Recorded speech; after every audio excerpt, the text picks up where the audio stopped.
All right, so get this. Today we are diving into, believe it or not, a Spanish language radio show about cybersecurity.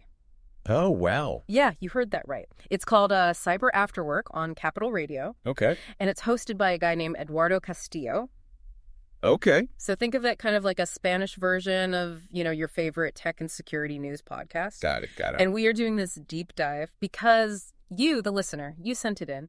And we want to kind of help you pull out the most important nuggets of knowledge from this show, Right. especially around, how our digital habits and responsibilities are changing. Yeah, it's fascinating to kind of see how other cultures are approaching this because, let's face it, cybersecurity is a global issue now, right? Absolutely. It's everywhere. Yeah. Okay, so one of the most interesting things I thought that they discussed on the show was this recent court case in Spain. Okay. Apparently, a young person was denied compensation after being scammed online. Oh, wow. Yeah. And what's really eye-opening about this case is the court's reasoning for denying compensation. Okay. They basically said that this person was digitally savvy enough to have avoided the scam. So that's kind of a huge shift in thinking, don't you think? Yeah. I mean, it raises some really important questions about individual responsibility in the digital age. Actually. And, like, where do we draw the line? Exactly. You know what I mean? Like, how much are we expected to know in order to protect ourselves? Right. And how much is on, companies and platforms to kind of protect us as well. Exactly. It feels like it's shifting a little bit. It does. And I think this case is a sign of things to come. Yeah, it's definitely something to keep an eye on. Absolutely. So it's not just about companies protecting their systems anymore. It's like we as individuals are also expected to kind of step up our game, be more aware of potential threats. Exactly. And that's a big responsibility, right? It is a big responsibility. Because the threat landscape is constantly changing. Right. And it's hard to keep up sometimes. It is. It's really hard to keep up. I know. And I will admit, I'm not always as diligent as I should be. Me neither. Clicking on links and things like that. Yeah, it's easy to get complacent. It is. Especially when you think, oh, it'll never happen to me. Yeah. But the truth is, it can happen to anyone. It can happen to anyone. Absolutely. So, yeah, it definitely makes you think twice about clicking on those suspicious links or, opening attachments from people you don't know. For sure. Yeah. You got to be careful. Be careful out there. Yeah. Okay, so we need to be more aware, but how do we even know what to look out for, right? That's the big question. That is the question. Like, Well, how do we stay ahead of the curve? Yeah, especially when the bad guys are always coming up with new tricks. They are. They're always one step ahead, it feels like. It often feels that way, yeah. Yeah. It's a constant cat and mouse game. So Cyber After Work actually tackled this very issue when they interviewed the cybersecurity expert from Panda Security. His name's Hervé Lambert. Okay, yeah, I've heard of him. Yeah, he's kind of a big deal in the cybersecurity world. He is. He's got some really interesting insights. He does. Yeah. And he made some interesting observations about how different generations approach cybersecurity. Okay, like what? So he was talking about how younger users, who grew up with the internet are incredibly tech savvy. Right, they're digital natives. They are, yeah. But they often prioritize speed and convenience over security best practices. Yeah, that makes sense. Right. It's like, I need to post this selfie now. Security updates can wait. Exactly, and I think that's a really important point, right? Yeah. Because it's not that young people don't care about security. Right. It's just that they have different priorities. They do. They value speed, they value convenience, right. And sometimes security can feel like a barrier to them. Yeah, it's seen as a hassle. Exactly. It's like, why are you slowing me down with this update? Just let me do my thing. Exactly. Yeah. But then here's the thing. Lambert also pointed out that older generations who might be more cautious in general can also be vulnerable to certain types of attacks. Oh, okay. Yeah. Like they might be more trusting of authority figures or unfamiliar with the latest online scams. Right. They might not be as used to, spotting phishing emails or, those fake websites that try to steal your information. Totally. Yeah. They might be more likely to, click on a link that seems legitimate. Right. Even if it's not. Exactly. So it's like, it's not just about age. Right. It's about like your level of awareness. And your experience. Yeah. Right. Like how much exposure you've had to these different types of threats. Exactly. So no one is immune, no matter your age or your tech skills. We all have blind spots. Yeah. And unfortunately, as Lambert pointed out, the threats are only getting more sophisticated. Oh, great. That's just what I wanted to hear. I know. It's not It's not great news. Not great news. But it's the reality. Yeah. But he did predict a surge in cyber attacks targeting both individuals and businesses. Okay. And a big part of that is due to attackers utilizing AI-powered tools like deepfakes. Ugh, deepfakes, those things freak me out. I know they're pretty scary, right? It's like, how can we even trust what we see and hear online anymore? It's a valid concern for sure. Yeah, and the technology is just getting better and better. It is, unfortunately. You know what I mean? Like, it's getting harder and harder to tell what's real and what's fake. Absolutely, and that's what makes deepfakes so dangerous. Right. Right. Because they can be incredibly convincing. They can be, and they can be used for all sorts of malicious purposes. Absolutely. You know, from spreading misinformation to impersonating individuals for financial gain. Yeah, it's a whole new level of threat that we have to deal with. It's scary stuff. Yeah. So, like, what can we do? It feels like we're fighting a losing battle. Well, I wouldn't say it's a losing battle. Okay. But it's definitely a challenge. It's a challenge, for sure. Yeah. Okay, so, like, give me some hope here. What can we do? Well, the key is to be proactive, right? Okay. So things like strong passwords, Okay. multi-factor authentication, Got it. keeping your software updated. Those aren't just technical buzzwords. They're your first line of defense against cyber attacks. Okay, but even with all the right precautions, it feels like there are still so many ways to get caught, you know? Yeah, I mean, there's no such thing as perfect security. There isn't. Right. There's always going to be some level of risk. Yeah. But the goal is to minimize that risk as much as possible. Right. To make it as hard as possible for the bad guys. Exactly. Okay. So, you know, it's about layers of security. It's the layers of security. Right. It's not just one thing. It's a combination of things. Right. That all work together to protect you. Okay, that makes sense. So Cyber After Work actually dove into a pretty interesting concept that I had never even heard of before. Steganography. Steganography, yeah. Yeah. That's a good one. Have you heard of this? I have, yeah. It's basically like the digital equivalent of invisible ink. That's exactly how they described it. Yeah. It's essentially the art of hiding messages within other data. Right. So you could, for example, embed a message within an image. Okay. Or an audio file. Wow. That's crazy. Yeah. And it's really hard to detect. Is it? Yeah, because to the naked eye, the image or the audio file would look completely normal. Okay. There'd be no indication that there's a hidden message there. That's wild. Yeah, it's pretty... So they had a cryptography expert, Alfonso Muñoz, on the show. Okay. And he was comparing it to how spies used to communicate secretly. Right, like during the Cold War? Yeah, exactly. Yeah, steganography has been around for a long time. It has. Yeah, it's not a new concept. But it's definitely become more relevant in a digital age. That makes sense. Yeah. So what's really intriguing about this is that it's not just for espionage anymore, you know? Right. They were talking about how it could be used to protect privacy and freedom of speech in a digital age. Yeah. I mean, think about it. Journalists in repressive regimes could use it to get information out. Oh, wow. Activists could communicate securely with each other. Yeah, that's powerful. The possibilities are pretty mind-blowing. It is. Yeah. It's like a whole secret layer of the internet. Kind of, yeah. It's like this hidden world that most people don't even know exists. Right, right. But it's there. Okay, so we've talked about this court case that has, like, you know, huge implications for individual accountability. Right. We've learned that everyone is vulnerable to cyber attacks, no matter their age. No one is immune. And now we have steganography, which sounds both cool and kind of terrifying. It is a bit of both, yeah. It's a powerful tool that can be used for good or for evil. Okay, so, like, where do we go from here? What are, like, the takeaways? Like, how do we process all this? Well, I think the first takeaway is that we need to be more aware of the risks. Okay. Right?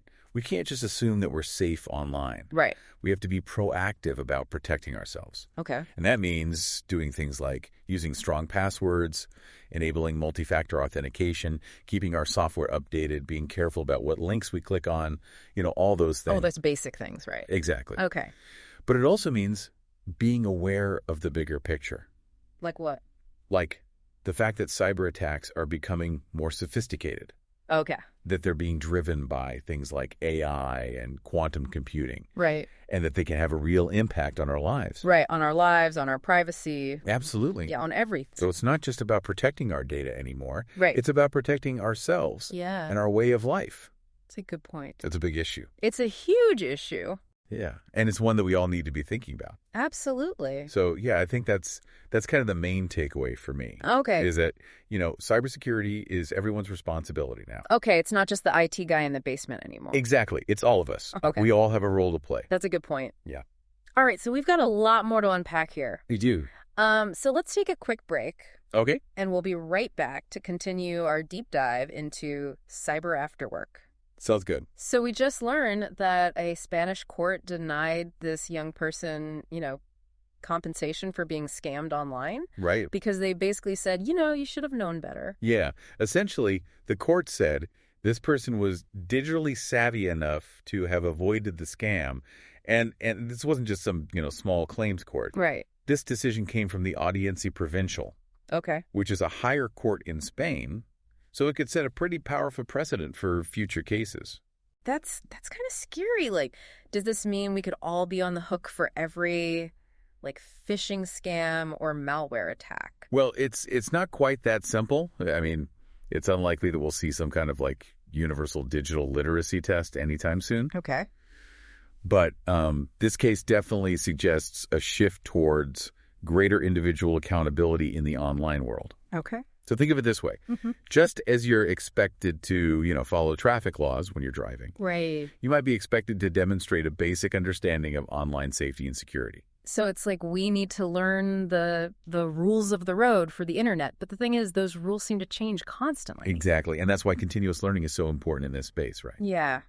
We need to stay informed about the latest threats and best practices, just like we keep up with changes to traffic laws. Okay, so we need to be more proactive about our own cybersecurity, but cyber after work also touched on another really important aspect of this, which is the vulnerability of businesses, especially when it comes to their digital supply chains. Right, and this was actually highlighted by a recent data breach that they discussed on the show. Okay. The El Corte Inglés incident. The what?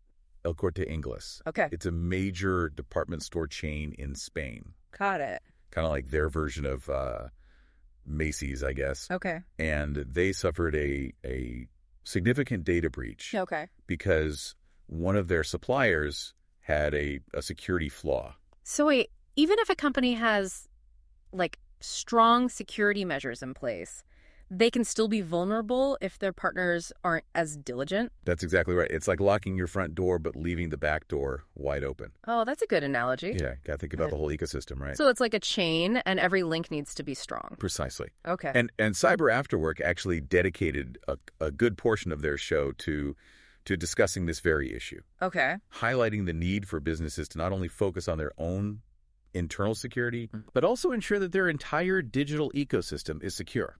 So, how can companies even begin to manage that, especially when they might be working with dozens, even hundreds of suppliers? Well, they suggested a few things on the show. Okay. First, businesses need to be much more thorough in vetting their suppliers. Okay.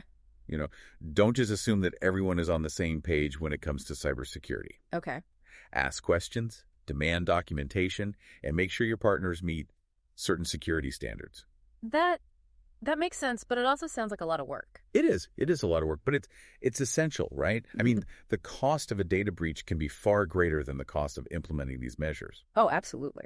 And they also emphasize the importance of certifications and frameworks, like ISO 27001. Oh, yeah, I've heard of that. Yeah, it's basically a set of best practices for information security management. Okay. And it helps organizations assess and manage their risks, establish clear policies and procedures, and implement controls to protect their data. So getting certified isn't just about checking a box. No, it's about actually putting in place the right systems to protect yourself and your partners. Okay, so I have a confession to make. Okay. I am terrible at keeping my own software up to date. It always feels like such a hassle. Oh, yeah, I know what you mean.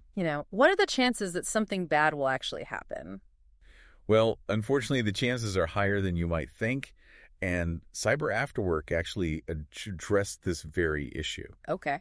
Emphasizing the importance of software updates, even though they can be annoying. Right. Hervé Lambert, the cybersecurity expert, pointed out that skipping updates is like leaving your front door unlocked. Oh.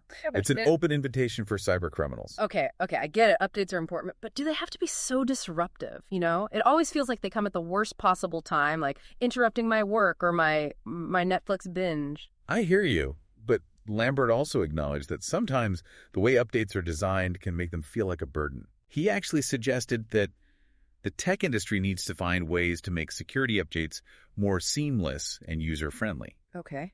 Maybe they could run silently in the background or provide clearer explanations of the benefits of updating. Now, that would be a game changer. If updates were less of a hassle, I'd be much more likely to install them right away. I think a lot of people would. But even with, strong passwords and updated software and careful vetting of suppliers, it still feels like there are so many ways that things can go wrong. Yeah, I mean, it's a complex issue. It does. It's almost like we're living in this constant state of cyber anxiety. I think that's a very real feeling, and I think it's important to acknowledge that Okay. Cyber After Work also addressed the emotional toll of this constant threat. Okay. They talked about how cyber attacks can feel very personal, Right. even invasive. Absolutely. It's like someone's violating your digital space, Exactly. stealing your information, disrupting your life. It's not just about the financial damage. It's about the loss of trust and the feeling of vulnerability. Exactly. And Cyber After Work really emphasized the importance of mental well-being in the context of cybersecurity. Okay. They encourage listeners to take breaks from technology, practice self-care, and reach out for support if they've been affected by a cyber attack. That's so important. I think we tend to focus on the technical aspects of cybersecurity, but we often forget about the human impact. Right. It's not just about protecting our data. It's about protecting ourselves. Yeah, exactly. And our well-being. Well said. So we've talked about the need for greater individual accountability. Right. The importance of securing digital supply chains. Yeah. And even the emotional toll of cyber attacks. Right. But Cyber After Work didn't stop there. They didn't. No. They also looked ahead to the future. Okay. Discussing some of the emerging trends in cybersecurity. Ooh. Like what? Well, one of the big ones they talked about was the rise of quantum computing. Right. And what it means for encryption. Oh, yeah. Remember Alfonso Muñoz, the cryptography expert? I do. He had some pretty mind-blowing things to say about that. Okay, all right. I'm intrigued. Let's delve into the future of cybersecurity in the next part of our deep dive. Okay, so we're about to step into the future of cybersecurity. That's right. And I have to admit, after hearing about all these sophisticated attacks and vulnerabilities, I'm a little nervous about what's coming next. Well, it's understandable to feel that way. Yeah. But remember, knowledge is power. Okay. The more we understand about these emerging trends, the better equipped we'll be to navigate them. Right. And Cyber After Work actually did a great job of breaking down some of the key developments on the horizon. Well, you mentioned quantum computing earlier. I did. That one sounds especially intimidating.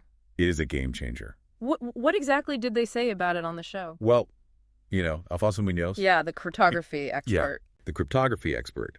He painted a rather sobering picture of what quantum computing could mean for cybersecurity. Okay. Basically, these super powerful computers have the potential to crack the encryption methods that we rely on today to protect everything. Wow. From our online banking to our private messages. So all our secrets could be spilled. Potentially, yes. That's unsettling. It is a concern. Yeah. But the good news is that cybersecurity experts are already working on developing new encryption algorithms that can withstand quantum attacks. Oh, okay. So they're on it. They are. Yeah. Think of it as a race. The bad guys are developing quantum computers. Right. And the good guys are trying to stay one step ahead with new forms of encryption. So it's like a digital arms race. Exactly. With both sides constantly trying to outsmart each other. That's a good way to put it. But tell me, are there any everyday things that people like me should be doing to prepare for this quantum future? Or is this more of a concern for governments and big corporations? Well, for now, the most important thing is to stay informed. Okay. And be aware of the issue. Got it. And on a practical level, you can make sure you're using strong, unique passwords and enabling multi-factor authentication whenever possible. Right. These practices are good security hygiene in general. Okay. But they'll become even more important in a post-quantum world. Okay, got it. Strong passwords, multi-factor authentication. Those are my cybersecurity mantras from now on. I like it. But Cyber After Work didn't just talk about quantum computing, right? Right. What other futuristic cybersecurity trends were they discussing? Well, another big one was the increasing use of artificial intelligence, or AI, in both cyber attacks and cybersecurity defense. So it's like a double-edged sword. It is. It can be used to create more sophisticated attacks, but can also be used to develop more effective defenses. So it's like AI versus AI. Who will win this epic battle? Well, it's not really about one side winning. It's more about a constant evolution, with both attackers and defenders using AI to improve their tactics. Got it. For example, attackers are using AI to create more convincing phishing emails and deepfakes, Right. while defenders are using AI to detect and block these threats more effectively. So it's like a high-stakes game of chess with both sides anticipating each other's moves. Yeah, that's a good analogy. But all this talk about, like, AI and quantum computing is making my head spin a little. Sure, I understand. Let's go back to something a little more tangible for a minute. Okay. We talked earlier about steganography, Yeah. the art of hiding messages within other data. Right. It sounded super cool, but also a little bit like science fiction. A little bit, yeah. Is this something that, like, everyday people should be aware of? Or is it more of a niche concern? Well, Cyber After Work actually made a strong case for why steganography is relevant to all of us, Okay. not just spies and secret agents. They talked about how it could be used to protect privacy and freedom of speech in the digital age. Right. Imagine journalists in repressive regimes using steganography to get information out, or activists using it to communicate securely with each other. That's incredible. Yeah. It's like having a secret language that only those in the know can understand. Kind of, yeah. It's a very powerful tool. But could steganography also be used for malicious purposes? Unfortunately, yes. Just like any tool, it can be used for good or evil. Right. Cybercriminals could use steganography to hide malware or stolen data, making it even harder to detect. So it's a powerful tool with both positive and negative potential. Exactly. It seems like that's a recurring theme in cybersecurity, Yeah, I think you're right. Technology can be used to protect us or to exploit us. It's a double-edged sword. But after listening to Cyber After Work, I have to say I'm feeling a lot more informed, That's great. even empowered to kind of take control of my own digital security. Yeah. That's fantastic to hear. And remember, it's a journey, not a destination. Okay, Cybersecurity is constantly evolving, so continuous learning is key. got it. Stay curious, ask questions, and don't be afraid to reach out for help when you need it. Great advice. Well, I think we've covered a lot of ground in this deep dive. We have. From individual responsibility to the rise of AI and quantum computing, we've explored some of the key challenges and opportunities in this ever-changing world of cybersecurity. It is a fascinating and complex landscape. And it is. It really is. And it's one that we all need to be aware of Absolutely. and engage with. So thank you for joining us on this deep dive into Cyber After Work. It's been a pleasure. We hope you found it insightful and empowering, Absolutely. and that you'll continue to learn and explore this important topic. Until next time, stay safe out there. Stay secure, everyone.